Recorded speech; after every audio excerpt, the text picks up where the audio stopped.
রাজধানীর বঙ্গবাজারে ব্যবসায়ীদের মধ্যে হাতাহাতির ঘটনা ঘটেছে।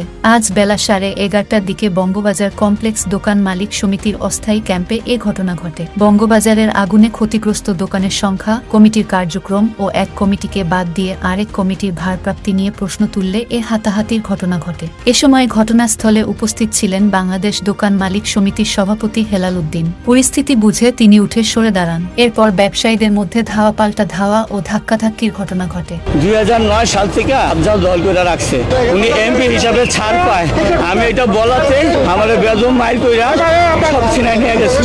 যোগাযোগ করা হলে বাংলাদেশ দোকান মালিক সমিতির সভাপতি হেলাল উদ্দিন বলেন, আমাকে সরকারের পক্ষ থেকে ফান্ড রেজ করার জন্য বলা হয়েছে, আমি সেই চেষ্টাই করছি। সেজন্যই আজ আমার বঙ্গবাজারে যাওয়া, কিন্তু সেখানে গিয়ে আজ খুবই বিরক্ত হয়েছি। ব্যবসায়ীদের মধ্যে কমিটি নিয়ে দ্বন্দ্ব, তাদের কার্যক্রমে বিরক্ত হয়ে আমি ঘটনাস্থল ত্যাগ করেছি। তিনি বলেন, কারা ক্ষতিগ্রস্ত, কারা নতুন করে অ্যালটমেন্ট পাবে তা ঠিক করবে সিটি কর্পোরেশন। হাতাহাতি হট্টগোলের কারণ জানতে চাইলে বঙ্গবাজার কমপ্লেক্স দোকান মালিক সমিতির সভাপতি মো. নাজমুল হুদা বলেন, এখানে আগুনের ঘটনায় 2961 জন ব্যবসায়ী ক্ষতিগ্রস্ত হয়েছে। কোনো দোকান অক্ষত ছিল না, নিচতলা, দোতলা, তিনতলার কিছুই অবশিষ্ট নেই। কিন্তু এখন কেউ কেউ এসে বলা শুরু করলো, এখানে নাকি 2600 দোকান, বাকি দোকান নাকি ঘাপলা। এটা শুনে ক্ষতিগ্রস্ত দোকানিরা বিক্ষুব্ধ হয়েছে, ধাওয়া করেছে।